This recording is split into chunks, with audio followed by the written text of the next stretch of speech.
Hello guys, എല്ലാവർക്കും മറ്റൊരു പുതിയ വീഡിയോയിലേക്ക് സ്വാഗതം. It's me Akhil Satheesh. അങ്ങനെ നിങ്ങളെല്ലാവരും കാത്തിരുന്ന റിസൾട്ട് വന്നിരിക്കുകയാണ്. അതാ നിങ്ങളുടെ മുന്നിലേക്ക് എത്തിയിരിക്കുകയാണ്. നമ്മൾ കഴിഞ്ഞ 2 മാസം കൊണ്ട് ആ പരീക്ഷ എഴുതിയതിന് ശേഷം ഓരോ നിമിഷവും എന്തിനാണോ കാത്തിരിക്കുന്നത്, ആ റിസൾട്ട് വന്നിരിക്കുകയാണ് മക്കളെ.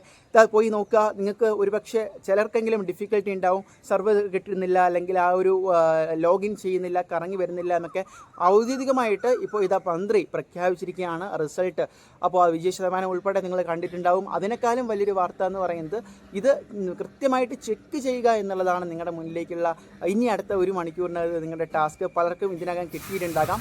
അപ്പോൾ നിങ്ങൾ മനസ്സിലാക്കേണ്ടത്, നിലവിൽ പ്രഖ്യാപിക്കുകയാണ് ചെയ്തിരിക്കുന്നത്. ഒരു അരമണിക്കൂറിനകത്ത് പോർട്ടലിൽ കംപ്ലീറ്റ് ആയിട്ട് വരും. അപ്പോൾ നിങ്ങൾക്ക് എന്ത് ചെയ്യാം, നിങ്ങളുടെ നമ്പേഴ്സും നിങ്ങളുടെ രജിസ്റ്റർ നമ്പറും ഡേറ്റ് ഓഫ് ബർത്തും ഉപയോഗിച്ചറിയാം. ഇനി PRDയിലേക്ക് ആണെങ്കിൽ നിങ്ങളുടെ രജിസ്റ്റർ നമ്പർ മാത്രം മതി, ഡേറ്റ് ഓഫ് ബർത്ത് വേണ്ട.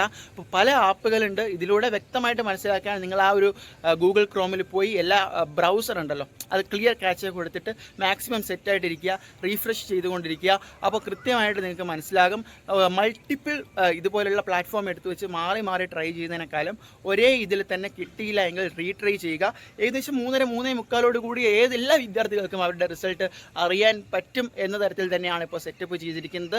ഔദ്യോഗികമായിട്ട് ഇപ്പോഴിതാ 3 മണിക്ക് റിസൾട്ട് പ്രഖ്യാപനമാണ് നടന്നിരിക്കുന്നത്. ഇതാ നിങ്ങൾ അറിയാൻ പോവുകയാണ് നിങ്ങളുടെ റിസൾട്ട്. നിങ്ങളുടെ മുന്നിലേക്ക് റിസൾട്ട് പ്രഖ്യാപിച്ചിരിക്കുന്നു. പോയി നോക്കുക. തിരിച്ചു വന്ന് കമൻറ്റ് ചെയ്യാൻ മറക്കരുത്. നിങ്ങൾക്ക് എന്ത് മാർക്കാണ് കിട്ടിയത്, സന്തോഷമായിക്കോട്ടെ സങ്കടമായിക്കോട്ടെ പങ്കുവയ്ക്കുക. By boss.